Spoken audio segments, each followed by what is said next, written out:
Welcome back to Old Time Preaching with your neighbor Tim, the chief of the Nobodies. If you haven't listened to parts 1 and 2, stop right here and go check them out. I'll wait. No, really, go on. I'm not going anywhere. Alright, welcome back. Let's get to the next chapter of Captain Thomas Musgrave's wild adventure. By this point, the Grafton was officially a fancy pile of sticks, or as we like to call it in the business, a derelict vessel. But let's give the man credit. Musgrave didn't sit around complaining about it. Nope. If God gives you lemons, or in this case a wrecked schooner, you make a hut. And that's exactly what he did. With timbers, nails, and every scrap of the Grafton they could find, Musgrave and his crew built a little cabin that could have been called Epigwaitt, because calling it Shack of Doom probably wouldn't have lifted morale. This little four-walled refuge came complete with a stone fireplace for cooking, heating, and a church sermon every Sunday from Musgrave himself. It wasn't exactly the Ritz, but when you're stranded on a freezing rock in the middle of nowhere, you'll take what you can get. Life on the island wasn't easy. The men hunted seals for food and clothing, and maybe Musgrave said a prayer on every hunt. Something like, "Dear Lord, please let that seal stop running so fast." And while Musgrave kept everyone busy with tasks, he knew the real challenge wasn't just the hunger or cold, it was keeping their spirits from sinking faster than their ship had. So, like a good Christian leader, he made sure there was always hope on the menu. Musgrave was no ordinary captain. He was the kind of guy who could turn a wrecked ship and a desolate island into a survival story. He kept everyone on task. One man built tools, another stoked the fire, and someone else probably handled the keep the hut from blowing away department. Every day was a reminder that even in the worst situations, God can still work miracles. Of course, the crew had one big goal in mind: escape. And for that, they needed a boat. Now, building a boat from scraps isn't exactly in job descriptions for castaways, but Musgrave's crew had something better: faith, determination, and a lot of spare time. They salvaged planks, nails, and even parts of the rigging from the Grafton to craft a seaworthy vessel. So, what's the takeaway here? Well, it's this: God doesn't leave us without tools, even when the odds are stacked against us. Whether it's turning a derelict ship into a hut, hunting seals on board the island, or dreaming of freedom on an ocean they couldn't see, Musgrave and his crew kept the faith, and they kept going. Sunday, May 1st, 1864. We now enter upon another month of imprisonment, which is commencing with bad weather. During the last 3 days it has been blowing a very heavy gale of wind between southwest and west-northwest. Sometimes there is a lull for about 4 hours, and then it comes on with great fury. The squalls are terrific and accompanied with hail or rain. Sometimes the hills are quite white, but it soon disappears. The last month on the whole we had exceedingly fine weather, much finer than any we had at midsummer, but I suppose we may now expect winter to set in earnest. On Wednesday we went to the land for fresh meat. There was not a great number of seals on shore. It was flood tide, and I find that this is their fishing time. They are more numerous on shore during the ebb tide. They appear to assemble in greater numbers on the island than anywhere else, exactly at the head of the western arm, which is too far away for us to visit them there. But we also know many other places where they camp. Certain mobs collect and camp on their own particular ground, and also keep together in the water, but do not confine themselves to any particular part of the harbor. This I have ascertained from observations. There is one seal which we all know particularly well wherever we see him. He appears to be the king of the mob which belong to Figure of 8 Island. He is a very large, dark-colored bull of the tiger breed. We have named him Royal Tom. He is not at all afraid of us when we see him on shore. If the seals around him run away, Tom will not move, and takes very little notice of us. One day some of the men tried to drive Tom into the water, but he would not move for some time. But after some trouble, I suppose they got him to start. He went leisurely down to the water, and there he remained, scratching himself. Tom had a dry coat and did not fancy wetting it just then, and into the water he would not go. He is too big and old for use. Therefore we did not wish to kill him. Indeed, I do not allow any seals to be disturbed at all excepting those we intend to kill. But as I was not there myself, I suppose the boys wanted to have a little fun to themselves, which would have cost them a reprimand had I heard of it in a direct manner, but they kept this to themselves.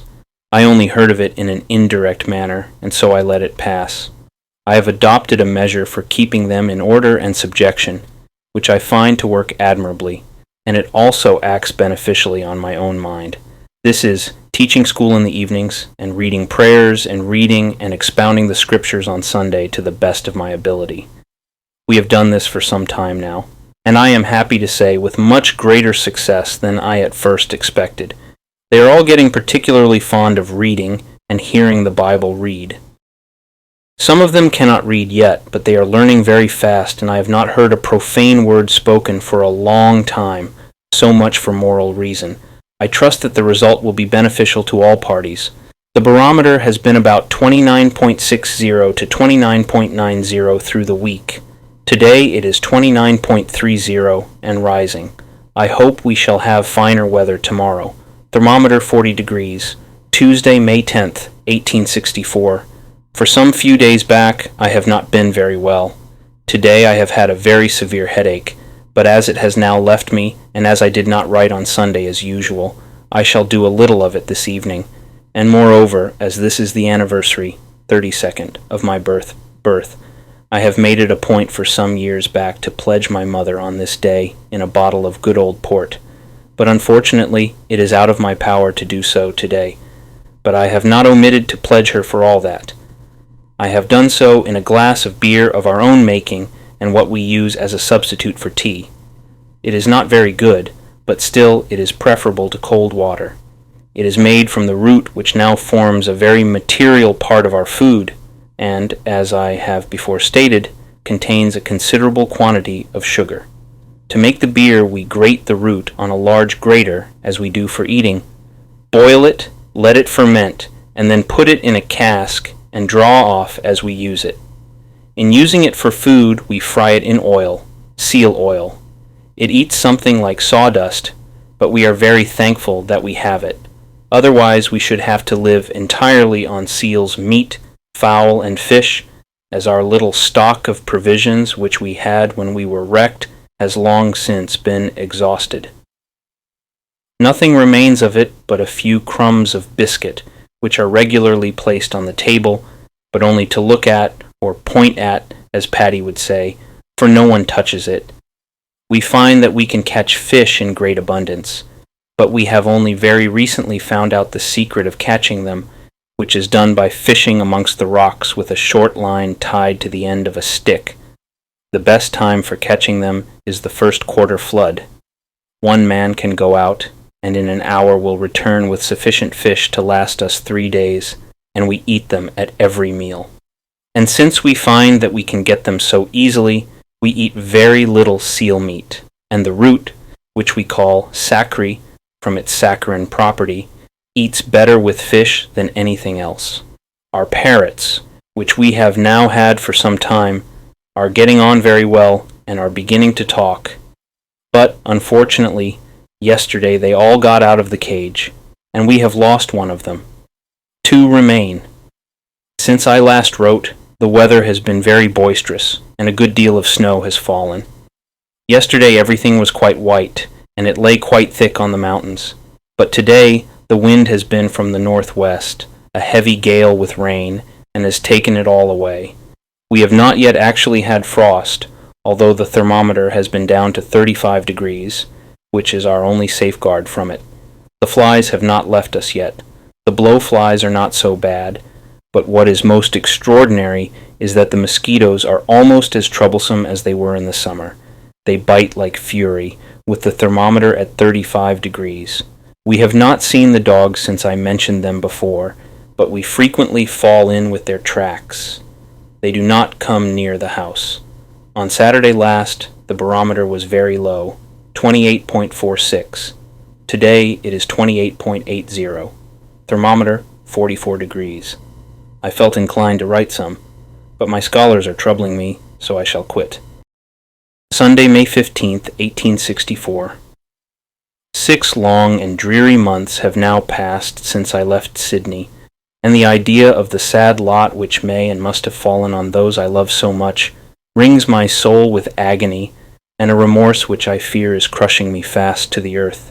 Oh my God, how long is this to last? Oh, release me from this bondage. Night and morning, daily and in my dreams, I offer up my prayers to Thee. Oh, hear me, and release me that I may flee to the succor of those dear innocent ones who are now suffering for my folly. Give me but an opportunity of making amends for this and many other thoughtless acts, the hope of which only at present sustains me. Were it not for this hope, I should pray for death, or perhaps seek it by my own hand. What is life to me, but for their sakes? A mere burden. I have already lived a long and checkered life in a few short years. I should feel satiated with it, but for their sakes may it please God to spare me at least as long as them, but set me at liberty to provide for them. I will be content even with separation, but let me not have doomed them to wretchedness and misery. Hear my prayer, Lord, and grant my release. During the last 3 or 4 days, we have had the most varied and extraordinary weather that ever I remember witnessing. There has not been 2 hours alike during the whole time, except in the general calm or very light airs, varying from all points of the compass, but chiefly from south and southeast. 1 hour the sky is clear, with bright sunshine, and only a few bright fleecy clouds visible, almost without motion. Then suddenly rises an imperious cloud, which immediately covers the whole sky, and down falls a pelting shower of rain, sleet, or hail, generally accompanied with a thick fog. Thus it continues night and day. The barometer has kept very low. Yesterday it was down to 28.30, but it has been rising rapidly since, and is now, 11 a.m., at 29.16, which is the only apparent indication of a change. There is snow on the tops of the mountains. We have not yet had frost where we are, although yesterday at noon the thermometer was as low as 34 degrees. This morning, about 6 o'clock, we felt the shock of an earthquake. It was not violent, but the tremor continued about a minute. 8 p.m. The weather continues as before, only that the showers are now alternately sleet and snow. Barometer 29.45, thermometer 33 degrees. Sunday, May 22nd, 1864. The weather continued as before, described until yesterday morning, since which time it has been dull, cloudy, and foggy, but mild with northwest airs. On Friday morning the ground was all covered with snow, but now it has disappeared, even from the tops of the mountains, and the birds are again singing blithely. The blowflies are busy again, and I begin to think that the winter will not be severe enough to banish them entirely. The small flies, or what I have called mosquitoes, will evidently not leave, for on Friday, with the thermometer at freezing 32 degrees, they were biting. We have seen one of the dogs again, and we have also seen one of those animals which I have before mentioned as burrowing in the earth. The one that we saw was up a tree, and the dog was barking at him, but on seeing us, they both made off. The animal had short legs and short ears, a long tail, and gray-colored fur like a cat, which he somewhat resembles, only that his body is long and not so big round as that of a cat. The animal evidently lives upon birds and eggs, from the fact that we frequently find feathers and eggshells about their holes. Speaking of eggs, we have not as yet found any, but probably we arrived here too late in the season. The seals do not appear to come on shore in the daytime so much as they used to do. We very seldom see any on shore now, unless we wait for them coming up late in the evening, or go before daylight in the morning, and get them before they go into the water. Today the barometer is 30.3, thermometer 46 degrees. Sunday, May 29th, 1864.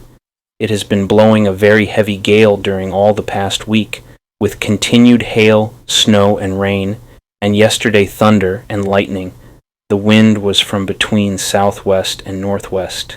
It has been impossible to launch the boat, or even to go out of the house, and we have to live entirely on salt seal, roots, and cold water, for we have been obliged to abandon the beer, which I have before mentioned, as it gave us all the bowel complaint.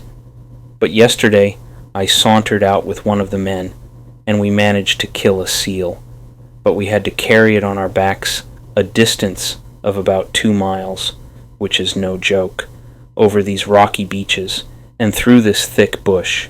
However, we were glad to have it for the carrying. Mr. Raynal is again laid up with a sore finger, and one of the men is also laid up with a sprained ankle. Since noon the weather has moderated, the glass is rising, and I think we shall be able to get out the boat tomorrow. The barometer was at the lowest on Friday, 28.60. Today it is at 29.40, thermometer 34 degrees. Sunday, June 5th, 1864. Since last Sunday, the wind has generally been very light from between northwest and west, with a great deal of fog and drizzling rain. The barometer has been as high as 30.30, and the thermometer about 40 degrees. On Monday, we went up to the harbor and paid a visit to the island to look for fresh meat. But to our disappointment, we found no seals there, and the island has evidently been deserted by them for some time. Neither do they appear to go on shore anywhere now so much as they did in summer, but they appear more numerous in the water than I have ever seen them. We managed to get some mussels and 2 seals, but we had a long hunt for them. It was late at night when we returned to the camp.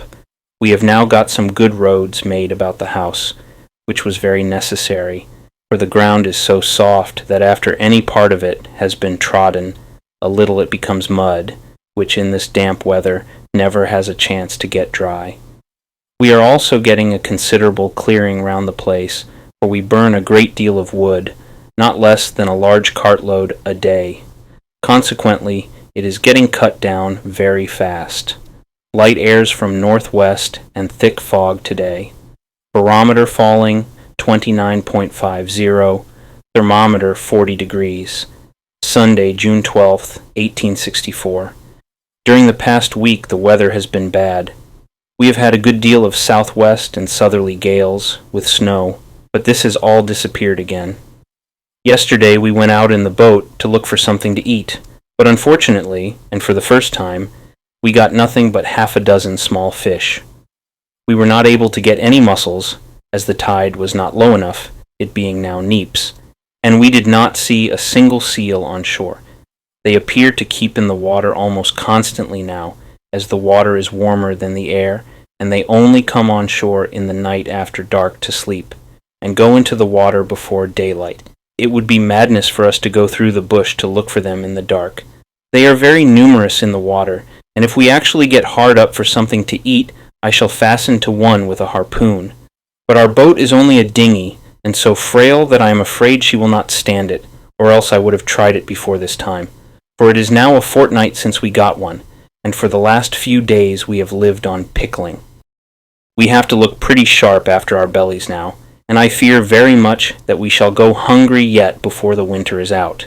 It is very fortunate that the weather is not severely cold, and I am somewhat surprised at it, for we have scarcely had frost as yet, and it is now midwinter. On Friday morning we found ice in a tub about as thick as a shilling, which is the first actual frost we have had. Our parrots are beginning to talk, but I think they are the kakapo, a very rare bird which is found in New Zealand and on some of the Philippine Islands, and eagerly sought after by naturalists. In the spring, if God spares me, I intend to get as many young ones as I can. Mr. Raynal has had a very bad finger. It was a fester, and I thought at one time he would lose it, but it is now out of danger. The man who sprained his ankle is also well again.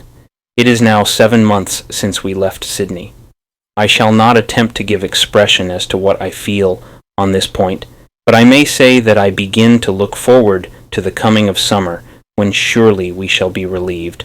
The barometer has been low, 28.60 during the week, but it is now up again. Wind northwest with southeast outside, barometer 29, thermometer 30 degrees. Monday, June 20th, 1864. Since Thursday last we have had remarkably fine weather, with a slight frost, and very light easterly airs and calms. This is the first easterly wind we have had to continue more than 6 hours. On Tuesday and Wednesday the wind was south, and south-southwest, light, with dark, gloomy weather, fog, and drizzling rain, which is something very extraordinary with southerly wind. On Monday morning 2 of the hands went before daylight to a place where we know a mob of seals frequent in the night. They found great numbers on shore, and just as the day began to break, they began to go into the water. They killed 2 cows. It is evident that they only come up for a few hours in the night to sleep and stop in the water all the day. On Friday we went down to Flagstaff Point, and finding our signal board right, we caught fish and got mussels until dark, when we returned home with a load of mussels, but only a few fish. We can manage very well for provisions when the weather is fine, but still, we have to look very sharp after it, for the days are very short. They are now at their shortest. We have only 8 hours daylight, and we have taken nearly all the fish and mussels that were anywhere within 2 or 3 miles of the house, and we cannot very well go any further along the shores without the boat. Besides, the mussels are very scarce anywhere excepting at low water, spring tides, and at that time it is always dark now, as it is high water on full and change days about noon. Yesterday we all, excepting the cook, went on to the mountains to the north, taking the same track up that I took on the 24th of January. We traveled on until we reached the top of a mountain which is situated about the center of the island, and is, I think, the highest part of the land. From here we had a full view of the whole group. The South Island, as I noticed on the 13th of January, is scarcely disconnected, and one to the extreme north is at some distance from the mainland, perhaps 6 miles, and it may be about 6 miles in circumference. The whole extent of the group from north to south I judge to be 30 or 35 miles, and about 15 miles east and west at the widest part. The western shore is high and bold, particularly the southern end, carrying almost a straight line north-northeast, and with 1 or 2 small islets, perhaps there are more, I saw 2, off the middle of the island, but close to it. To the eastward of the extreme northern part, there appears to be a number of dangerous sunken reefs, on which the water breaks heavily, although it was calm, and has been calm, or nearly so, for the last 4 days. Some of these reefs extend to a distance of not less than 10 miles from the land. On the eastern side of the island, from about the center of the coastline, the land trends away in a northwest direction to its northern extremity. This part of the land is much lower than the southern parts, and from the western coast slopes away in undulating ridges to the northeast shore, which is cut up by indentations, small bays, and chasms. From the appearance of this part of the island, I have no doubt but it is swarming with seals. The shores are clad with scrub and stunted timber similar to the shores of the bay. The view from the summit of the mountains on which we stood, at an elevation of about 800 or 1,000 feet, is something grand and magnificent, a prospect so rude and craggy I have never met with. The summit of the mountains consists of nothing but rocks that are totally barren and naked, and are thrown up in every possible variety of shape and ruggedness. There are chasms and perpendicular precipices, hundreds of feet deep, down which it is fearful to look. And looking from these to the sea, which is visible all round, gives a beautiful relief to the eye. I have an outline sketch of the group. We were 7 hours out. The traveling on the top of the mountains was very good, as all the springs and soft places were frozen over, In coming back, I caught a bird, something like a water hen. Barometer 30.20. Thermometer 32 degrees. Sunday, June 26th, 1864. I closed my note of last Monday without furnishing the details of Sunday's excursion. The mountain which we went on to, we have, ever since we had the misfortune to come here, distinguished by the name of the Giant's Tomb. Its summit, when seen from the bay, bears a very striking resemblance to an immense coffin, and since I have been to it, I find that it will bear the same appearance from the offing on the eastern and northeast sides of the island. On arriving there, we found this apparent coffin to be a solid wall or ridge of rock, about 100 yards long and 20 feet thick, running in a northwest and southeast direction. On the southwest side, about 20 feet high, and on the northeast side, not less than 45 feet high. In its southeast end, which overlooks a valley, is a large cavern. This valley is about a mile long, and appears not to be more than 200 yards wide. It is bounded on both sides by precipitous rocks, rising to a height of from 600 to 800 feet. Its head is bounded by a semicircle of the same precipitous nature, but rising to the height of about 1,000 feet, and at the summit is the before-mentioned cave into which we managed to get, though not without exposing ourselves to the danger of falling from top to bottom.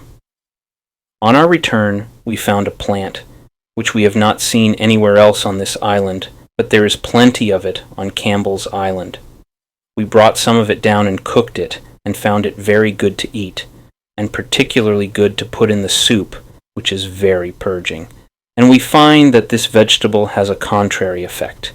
Everything here is evergreen, even the grass. Some of the trees have blossoms now, and there are small red berries which are at present ripe. They are very good, and the birds are very fond of them.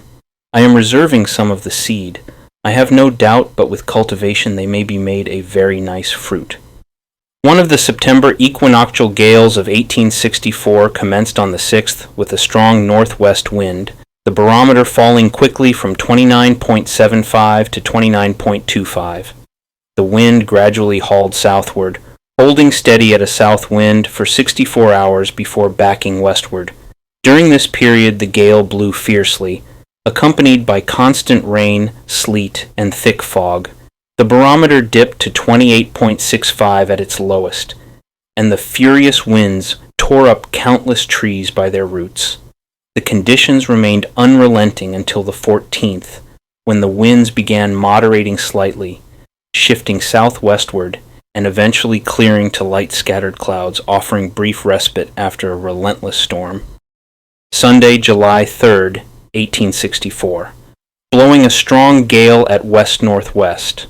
Barometer steadily rising from 29.50, where it stood when the gale commenced, but before the gale commenced, it had been down to 29.25. 8 p.m. Barometer standing at 29.96. Gale continuing to blow steadily. Midnight. Barometer perceptibly falling. Weather showery and foggy. Monday, July 4th, 1864. The gale continued till 3 p.m., when it backed to northwest by west, and increased to a whole gale, which has continued to blow from the same point with great violence throughout the day. Weather dark, foggy, and showery.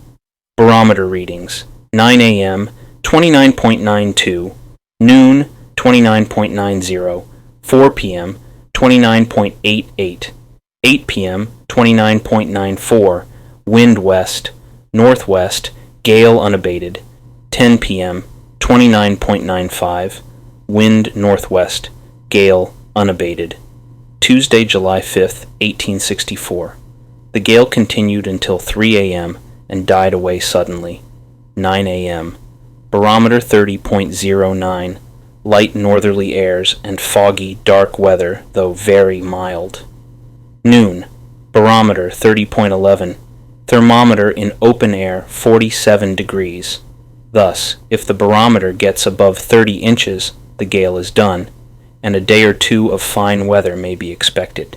but should it fall the slightest before it arrives at 30 inches, whilst the gale is blowing, the wind will haul again to the westward and blow harder, but after blowing hard from the westward, when it backs and gets to the northward of northwest, it invariably dies away, independent of the state of the barometer. Sunday, July 3rd, 1864. It has been stormy during the whole of the past week.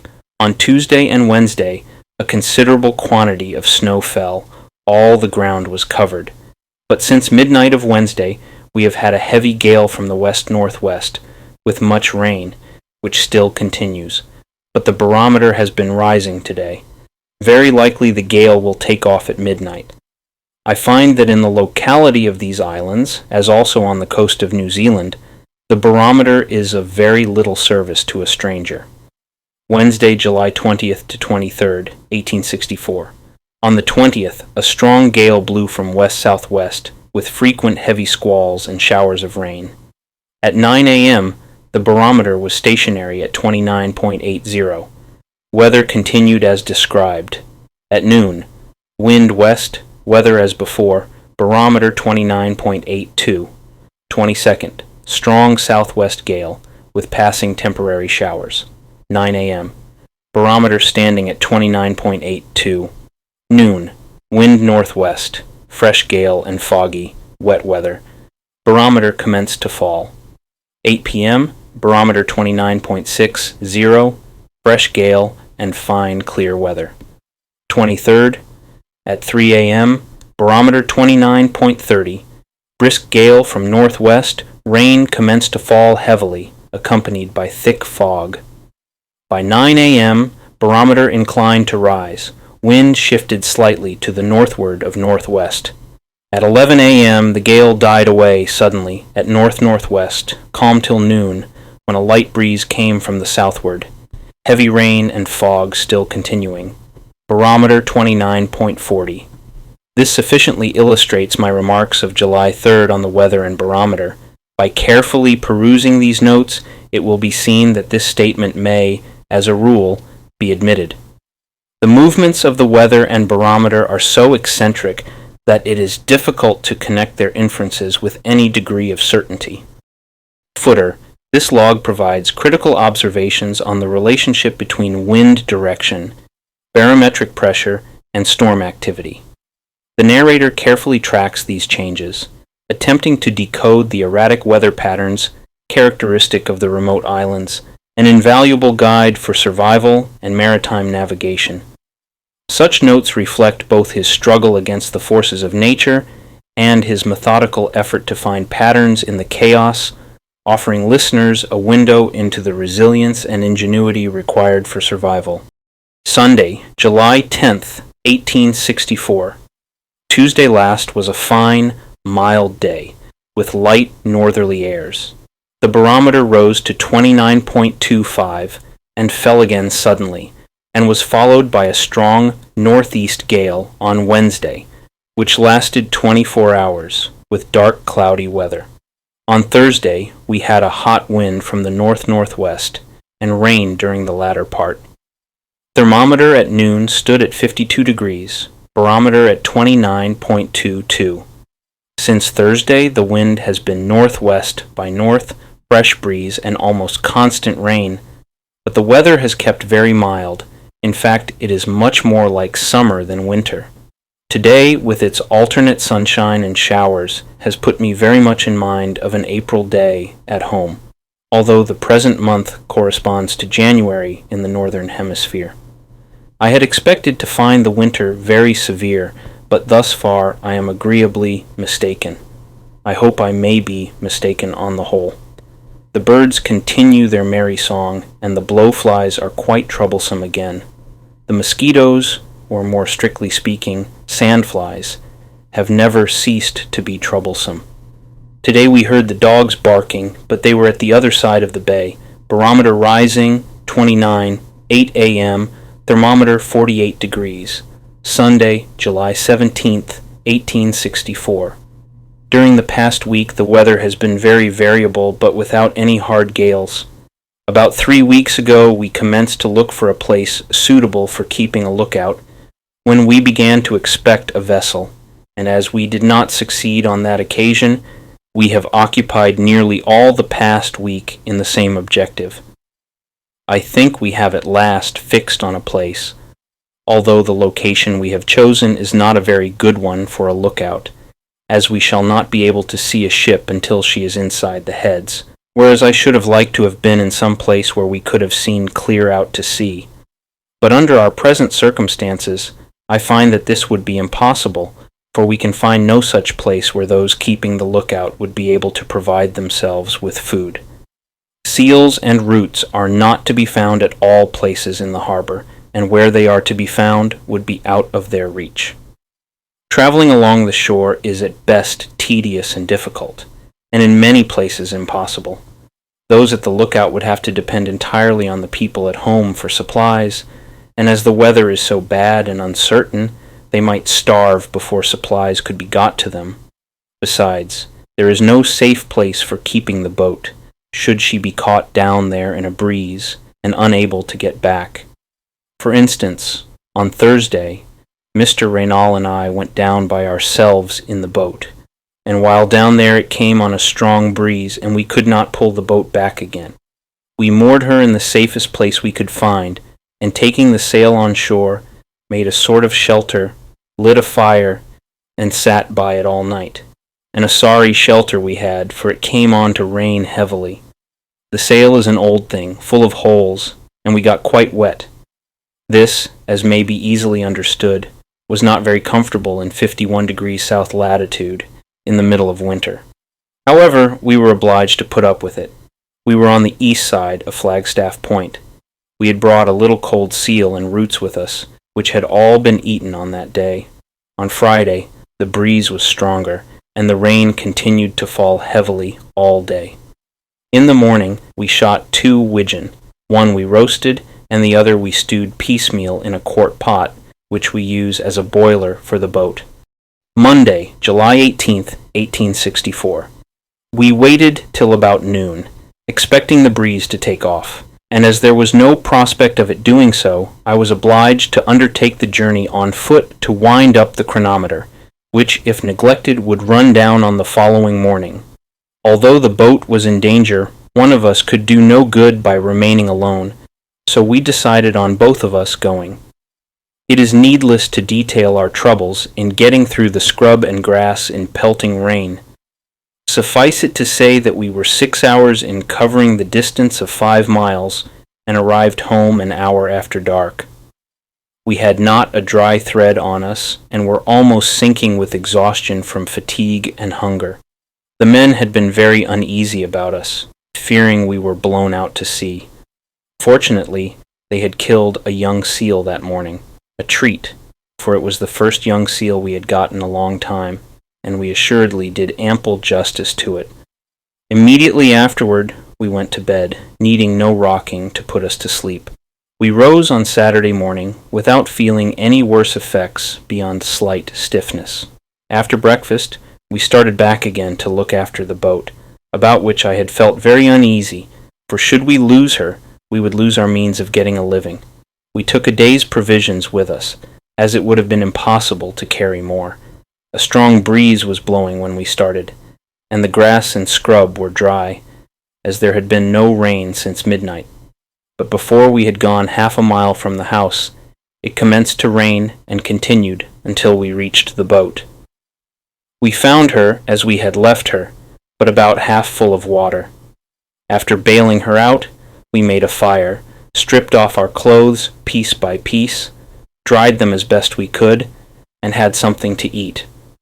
As the night came on, the breeze died away, and towards midnight we started off and got the boat home safe and sound. But we must not hazard leaving the boat again. Therefore, I have decided on keeping the lookout on the hill about 2 miles from the house, where we can see a long way down the harbor. From there, we can signal the house to bring the boat down if a vessel appears to look for us, and surely one will come. On the first day of October, I intend to keep the lookout myself. I shall remain there until we give up all hope of rescue. Today is a beautiful day, with very light southerly air, light scattered clouds, and particularly clear atmosphere. Barometer 30 inches, thermometer 40 degrees at noon. The barometer quite deceived me on Thursday morning. From the appearance of the weather, I expected a fresh northwest breeze, which came, but the barometer was at 30.20, indicating light southerly or easterly airs. Sunday, July 24th, 1864. Throughout the past week, the weather has been exceedingly fine. Wind, when there was any, generally came from the south or eastward, very light airs, but frequently calm. On Thursday, for 6 hours only, the wind was very light from the northwest. The thermometer has been gradually, almost imperceptibly, falling since last Sunday, and now stands at 29.50. It will be seen that with the barometer between 29.50 and 30 inches, we frequently have strong gales, so this is another instance of its deceitfulness and almost uselessness in this locality.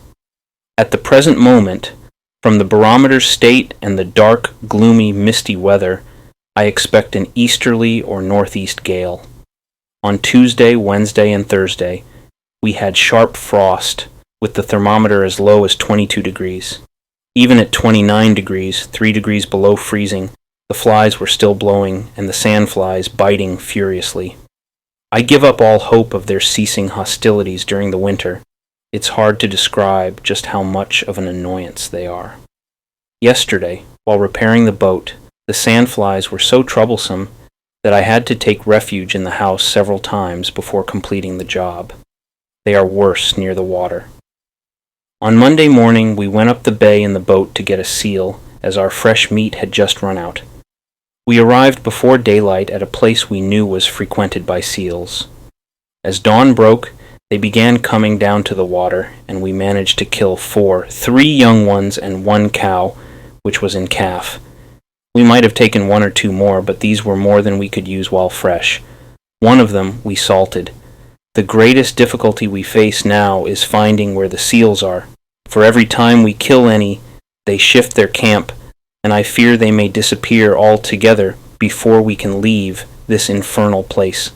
We have heard the dogs barking several times during the last week, but we have not seen them. Their tracks are frequently visible in the woods, though not near the house. I think it very strange they avoid us, as I am convinced these dogs were left here by someone. If both male and female had been left, there would certainly be more of them. Sunday, July 31st, 1864. It is 7 months today since I entered the harbor. During the past week, we have had more easterly winds than in the whole time prior. I shall carefully note my barometer and weather observations during these easterly winds, as they serve better for future reference. On Sunday, July 24th, at 3 p.m., a northeast breeze increased to a strong gale lasting 36 hours, with drizzling rain and thick fog, a classic black northeaster. The barometer steadily fell. Monday, July 25th, 8 p.m., barometer at 29.14. Tuesday, July 26th, 3 a.m., northeast wind died away, calm until noon. Later, light breeze from northwest, with drizzling rain and fog.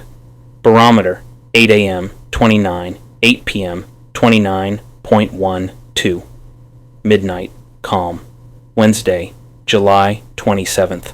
Light southeast breeze with fog until 3 p.m., when the wind became gusty, hauling eastward and northeast, increasing to a brisk gale. Barometer rose rapidly. 8 a.m., 29.13. 3 p.m., 29.15. 9 p.m., 29.28. Thermometer at noon, 46 degrees.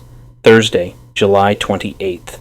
The northeast breeze continued until 3 a.m. with fog and rain before becoming puffy and shifting to south-southeast, blowing strong until 3 p.m. Later, a moderate breeze with scattered clouds and occasional snow. Barometer, 8 a.m., 28.28. 8 p.m., 29.76. Thermometer at noon, 35 degrees. Friday, July 29th. Light airs from the south-southwest, with clear fine weather. Frost in the evening. That night, we witnessed the most vivid and brilliantly colorful aurora australis I have ever seen. Normally, the southern lights appear pale, but on this occasion, they streamed up in varied magnificent colors from horizon to zenith. Barometer 30.50, thermometer 30 degrees. Saturday and Sunday, light westerly airs, foggy weather. Barometer 30.10, thermometer 38 degrees. On Friday, I went alone to the giant's tomb, leaving early and returning after dark. I took nothing to eat and had to sustain myself on roots and water. The journey back was long and difficult. Despite the hardship, the view was particularly clear, allowing me to better observe the islands at the north end of the group. These islands are small and low, surrounded by treacherous reefs and banks visible only from my vantage point. Attempting passage through them with anything larger than a boat would be dangerous, as the channels appear littered with hidden rocks where the sea breaks heavily. Sunday, August 7th, 1864. Still, the north end of the group should be approached with great caution. I am now of the opinion that there is a bay or perhaps a harbor on the west coast, opposite the small islets which I mentioned in my note of June 20th. I intend to go farther the first time the weather permits and determine this matter, unless we should be so fortunate as to be picked up before such an opportunity presents itself.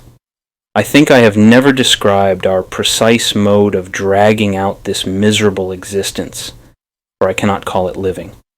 Breakfast: seal stewed down to soup, fried roots, boiled seal, or roast seal with water. Dinner: ditto ditto. Supper: ditto ditto. This is repeated 21 times per week. Mussels or fish are now quite a rarity. We have not been able to get either for some time.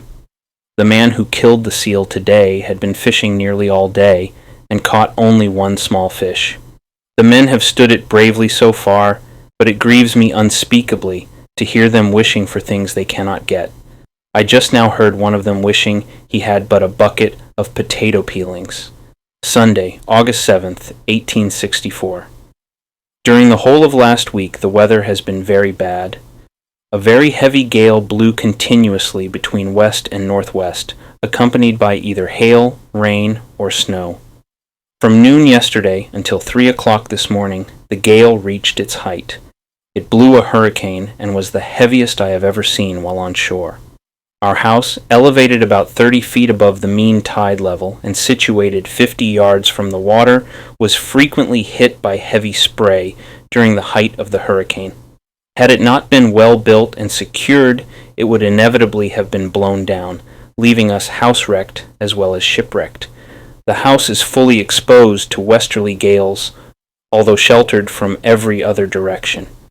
After withstanding such a severe storm, I am confident it will endure anything. I have determined to try getting the schooner higher up the beach to inspect her bottom. It may not be entirely impossible to make something of her yet. She is very strongly built, as she has held together through every gale since she was stranded, except for some portions of the deck that gave way earlier. Had we any tools, I would have attempted repairs as soon as we secured shelter for the winter. As spring is setting in, and Mr. Raynal believes he can fashion some tools, I have resolved to see what can be done with her. At the start of the past week, we had spring tides, the only time we can make progress. On Monday and Tuesday, we cleared rocks and broken timber off the beach, moving them above where the schooner lies, where she must come up if she can be moved at all. It is doubtful, but rather than remain here for another winter, I may be tempted to risk my life in the boat. We cannot do anything further until the next spring tides. The barometer has been very low all week, lowest on Friday at 28.65. During the hurricane, it rose and fell with the intensity of the wind. It now stands at 29.40 and is steadily rising. Thermometer 38 degrees. Sunday, August 14th, 1864. Since last Sunday, we have had what we call very fine weather. That is to say, we have had no gales. Otherwise, the weather has been highly variable. with frequent showers of rain and snow. The atmosphere alternates between hazy, foggy, or clear, with occasional glimpses of the sun once or twice a day, or at most half a dozen times in the week. Light airs, mostly from the westward, and frequent calms make up what we are forced to call fine weather in this part of the world. It will be a glorious change if we ever return to a land where the sun shines every day, and I hope we shall, hopefully soon. For the last few days, I have felt unaccountably fidgety and uneasy, as though expecting some extraordinary event. Yesterday, I sat on a rock all day overlooking the harbor, expecting to see a vessel. This morning, I walked along the beach, still hoping for the same, though I know logically that I should not expect a ship for at least 2 more months. We have not been able to work on the Grafton this week due to neap tides, but with the full moon spring tides in the coming week, I hope to move her higher up the beach. On Tuesday morning, we set out in the boat around 4 o'clock for seal hunting. We were unsuccessful at the first spot, so we went farther up the bay in search of mussels or widgeon. Fortunately, at about 11 o'clock, we found 3 seals on shore and killed them. 2 were cows and calf, and the other a calf from this year. These are the first seals we have seen on shore during the day in a long time, but as the weather grows milder, I expect they will return to sun themselves. That day, there were also great numbers of seals in the water, and we saw our old friend, Royal Tom, for the first time in a long while. I hope they will return here as calving season approaches. The barometer was high at the start of the week, at 30:30. Since Wednesday, it has fallen to 29:40, but is now rising again at 29:65. Thermometer around 40 degrees at noon. Sunday, August 21st, 1864. During most of the past week, the weather has been very fine. On Monday, the wind was light from the southwest, with scattered clouds and a clear atmosphere, a truly fine day. On Tuesday, the barometer fell to 28.65, despite the wind being very light from the south. Wednesday, August 24th, 1864. At 9 a.m., the wind shifted suddenly to the southeast and increased to a hard gale, the only southeast gale we have had since arriving here, bringing sleet and heavy snow. The gale lasted 18 hours, leaving the heaviest snowfall we have seen all winter. The snow still lays thick on the ground.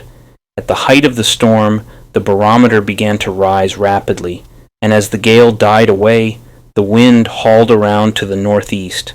The barometer now stands at 30.2, where it has remained since, accompanied by fine, clear weather and frost during the night.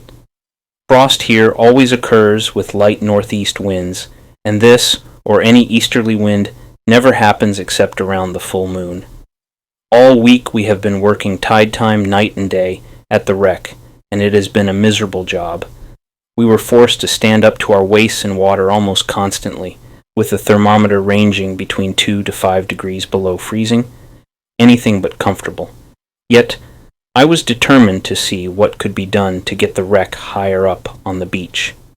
The men worked with great spirit and energy, fully believing we could get her up and repair her so that, if no aid came, we might sail her to New Zealand. However, the results proved contrary to their hopes, but precisely as I had anticipated. I had encouraged them too much, perhaps wrongly so, and now they are deeply disappointed. Yesterday, we proved it was out of our power to do anything with her, except perhaps to break her up and, as a last resort, try to fashion something from her remains that might take us away, if only to drown at sea. After removing all the ballast, we tried pumping and bailing to keep the water down, but found it impossible. With great difficulty, we managed to roll her onto her other bilge, where we discovered several holes in her hull, broken timbers, and damage from the stem to about the main rigging, likely caused when we first struck. The holes, no doubt, have been chafed through since. We rolled her back onto her sore side again. Nothing more can be done. Barometer falling, 29.90. Thermometer, noon, 36 degrees. Midnight, 24 degrees. Sunday, August 28th, 1864. The weather has been very fine all last week, with easterly or southerly winds.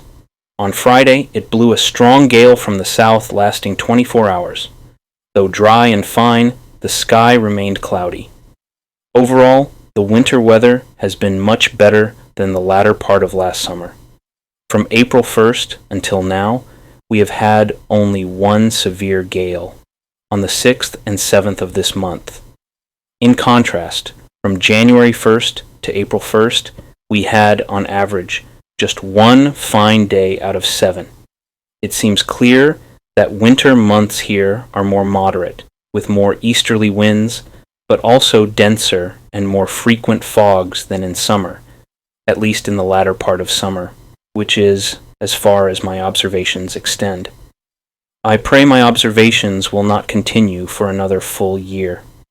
I do not expect a vessel to arrive until mid-October, yet I feel my current anxiety cannot possibly grow greater than it already is. I have begun clearing a place where I plan to keep watch, and Mr. Raynal and I intend to move there on October 1st to keep a constant lookout. On Wednesday morning, we set out early in the boat for fresh meat. At dawn, we managed to get 4 young seals, and saw upwards of 50 within half a mile. The shores seemed literally crowded with them. If we had wanted, I am sure we could have killed 100 within that short distance, and more elsewhere. It is encouraging to see the seals becoming as numerous as ever, perhaps even more so. Sunday, September 4th, 1864. It is now 8 months since I had the misfortune of being cast away on this miserable island. Words cannot describe how slowly these months have passed, and how much anguish of mind I have suffered. It is impossible for anyone to imagine such torment unless they have been similarly situated. How much longer this will last, only God knows. Surely some friends, if we have any, in Sydney, will bestir themselves to have us looked after. If they go about it properly, I have no doubt the government would take up the matter. Yet, as the time draws nearer when I may reasonably expect a vessel, I find myself growing more anxious and uncertain. My mind swings between so many conflicting thoughts that I feel it is almost, if not completely, pushed to a state of frenzy. To distract myself, I have spent all week working on our new lookout place. I am putting far more effort into it than necessary, as a means of diverting my mind from melancholy thoughts and dark forebodings. Anyone observing my efforts might suppose I intended to spend the rest of my days here, which could very well be the case. And that's a wrap for part 3. Like I mentioned back in part 1, I originally planned to upload this whole story in one go, something I still intend to do on YouTube. I'll make sure to include a link for that when it's ready. Now, I get it. Breaking this into parts can be a bit annoying. Trust me, I feel it too. I wasn't planning on making a separate blog for each section, but well, you know how small projects have a way of snowballing into something bigger. That's just how it goes sometimes. But hey, all glory to God for giving me the opportunity to share this incredible story with you. God bless, and until next time, stay safe and keep the faith.